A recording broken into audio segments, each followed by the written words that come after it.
friends are here, coming from the outside by the wet bay. We have a time-sensitive project on our hands.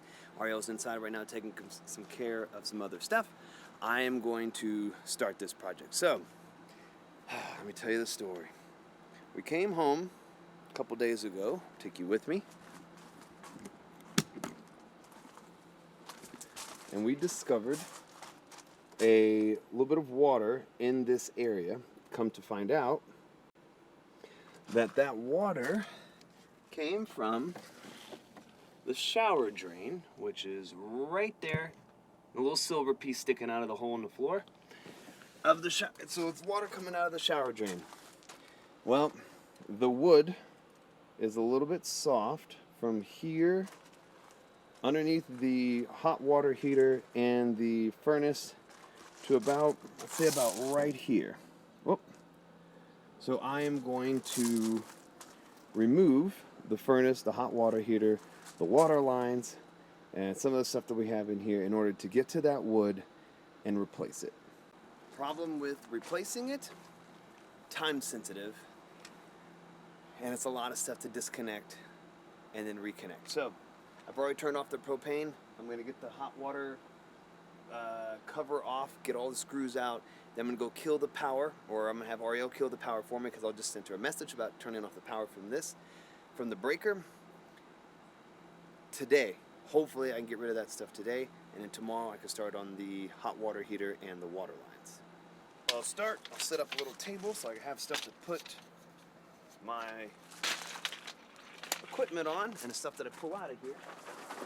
Alright, so I'm going to start by removing all the screws around this cover.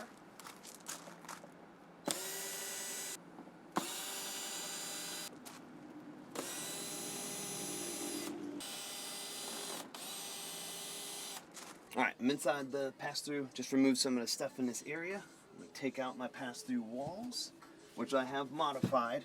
We'll talk about that in another video. Well, let's put this to this side. There's a real good straight shot of the furnace. And here's the ducts that I need to remove. Now they have a shape to them. There's a pattern for just taking this off. I just have to find the right position to unlock these.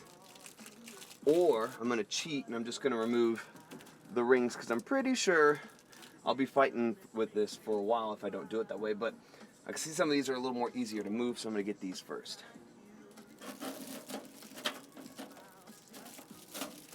Boom. Just so you could see it, here's that little funky key shape right here. I just have to match it to this little groove. Whoops. So there's a little groove in here that's shaped basically just like this. As soon as I turn it to there, it pulls it straight out.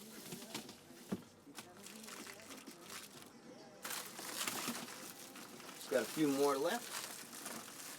I think the most challenging one will probably be the one that's on the back side, for obvious reasons. There we go. Now,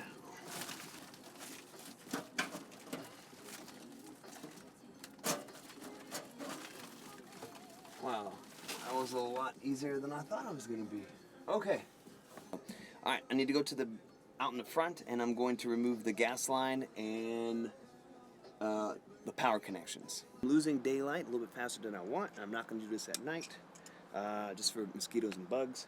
But I'm going to pull all the power from the fan, and I'm going to unscrew the gas line here. I've already got the propanes closed off. We have an induction stove top, so we're not worried about gas. I'm going to take my memory picture of what belongs to what.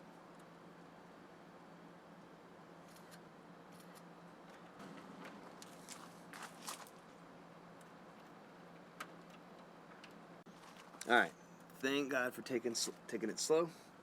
I don't have to disconnect every power cord. I only have to disconnect the cords that are running through the top of the furnace, but that's not all of them. Some of these can still stay connected. I made sure I took a picture of where each one was at, and then the ones that are similar in color, I drew a black marker because they're not the lettering is fine, but I'd rather have a bigger marker that I could see quickly instead of searching in when or making a guess. So, cord's removed, gas line is disconnected. I'm going to push this gas line up. Show you here. See if I can. There it is, right. If I can get my light in there. Good. There, right there. There's the gas line. I'm just going to push it up here, and the furnace is free.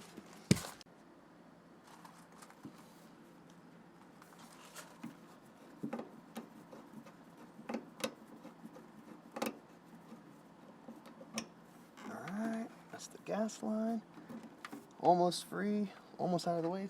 It's pretty stiff. I'm going to go in here and move it out of the way from the inside.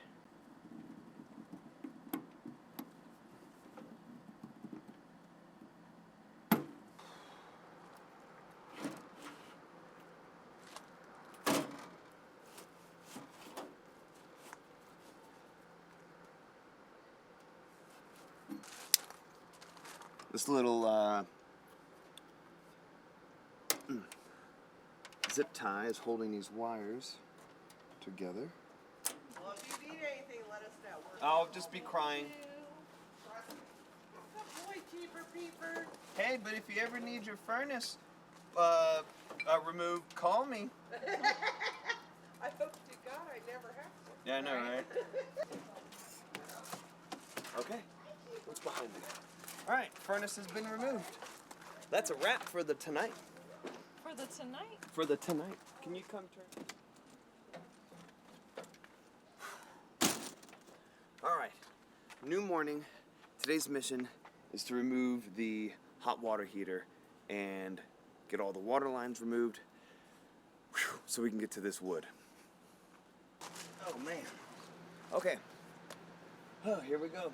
We're going to remove all these screws right here, and then just like the furnace, all this metal right here, all it does is unfold. It'll unfold, and then I should be able to slide that thing right out after removing the gas line and whatever select power cords or power supply I have to get rid of or disconnect. So, we'll get that going.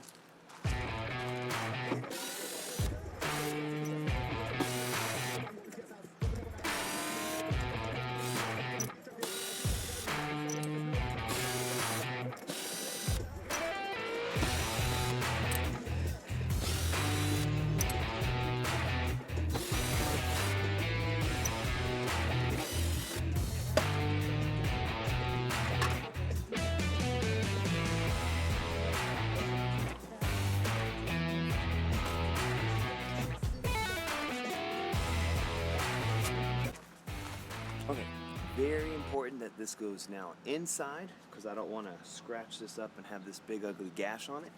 Kind of like I just did right here, but nobody's going to notice that, but I'll definitely notice this. All right, Ariel's working on the anoid rod, and I'm going to remove the water lines from the back of the tank.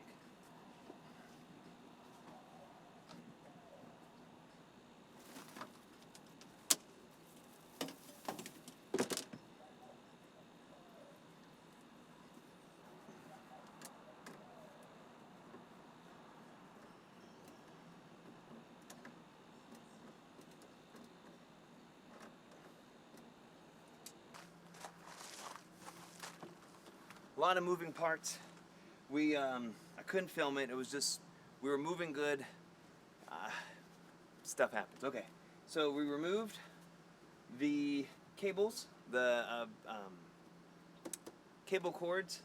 We got the hot water tank out. As soon as I clipped the wires that supply the power to it, it just wiggled out. Put it to the side. Got all the water lines disconnected that need to be disconnected in order for me to get to this flooring.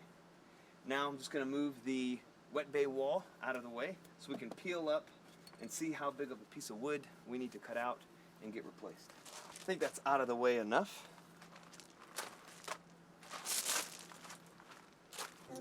We have removed the rotted wood out from about 13 inches in, 75 inches wide, that covered basically the entire pass-through, which is expected. Ariel went and got wood at Home Depot or Lowe's. We've cut out a nice chunk to replace with this.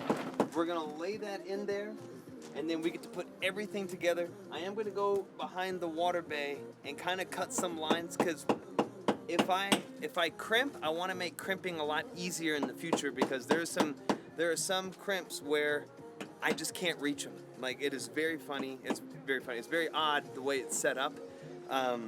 Plus, the people who put it together didn't have the confined space that I do. So I'm gonna put some a little bit bigger hoses that I can kind of manipulate in order to get to other crimping spots. So she's gonna chip, clean that away. I'm gonna go do these lines, and then we'll come back and show you where we're at. I couldn't record. I actually put my hand through one of my L brackets, so no recording.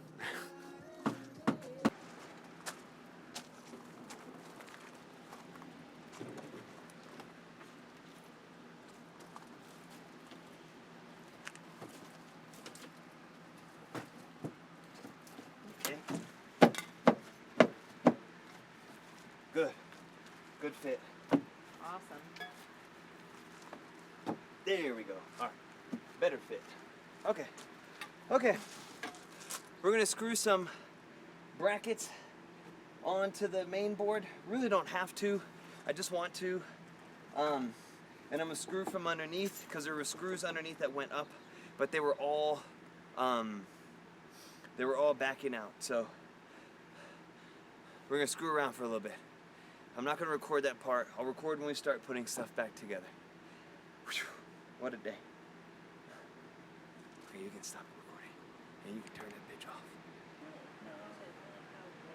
Yeah, and you weren't making much of the movement. Okay. Me and Ariel have already called our bet. We are getting a hotel if we don't finish this, because we can't sleep. We can't sleep another night without the AC. We can. We turned on the fan and it was okay, but not tonight. But water lines going in, dump water lines going in. Everything's clean, everything's glued, everything looks great. It is going to be screw in, clamp in, power on, hopefully.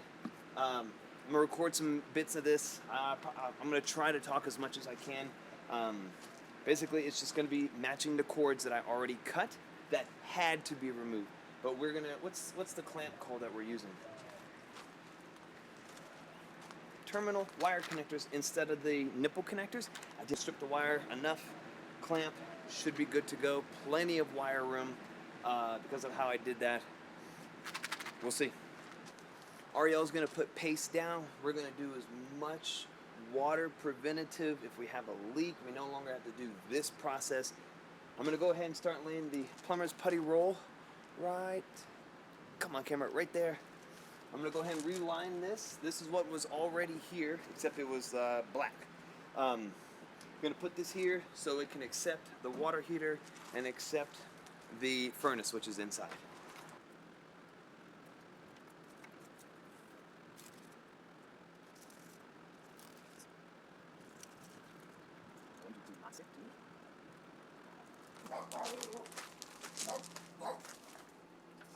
I know.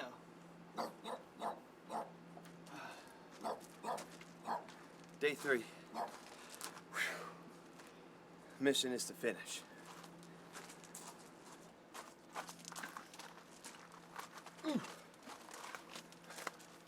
All right. Hopefully I'm not blocking too much of the action. Doors are back on. All it is this pin right here. Just here, slide it in the tab, or this little hole, and feed it through the other two. Boom, boom. Everything should hold. I just have to screw in. And then, yeah, we'll get rid of some of this putty that doesn't. We'll just clean it when we're done. Yeah, okay. Screws. I'm not using the screws that came with the camper. I'm going to use the newer ones I bought. Okay, so rain delay yesterday, and we'll have rain today, I think at about 11. I haven't checked the weather for today. But for hot water heaters in, we need to pull it out so we can bend the tabs and screw it into the frame out here. and then we'll get the furnace in there and hook all the hoses up. Yeah. There we go. What's this? The metal is like hanging up on the side of the wall.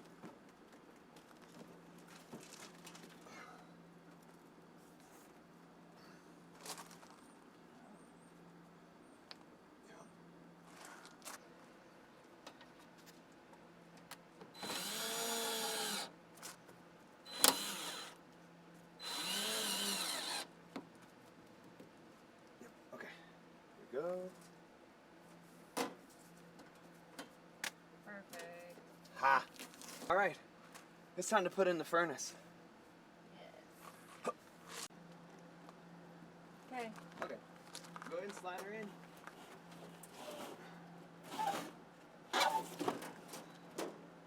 All right. Lift a little from your side. Okay. All right. All I did was right here, the hole, push the gas light in, and I had to pull the nipple out because that rubber sealer on there is very tight.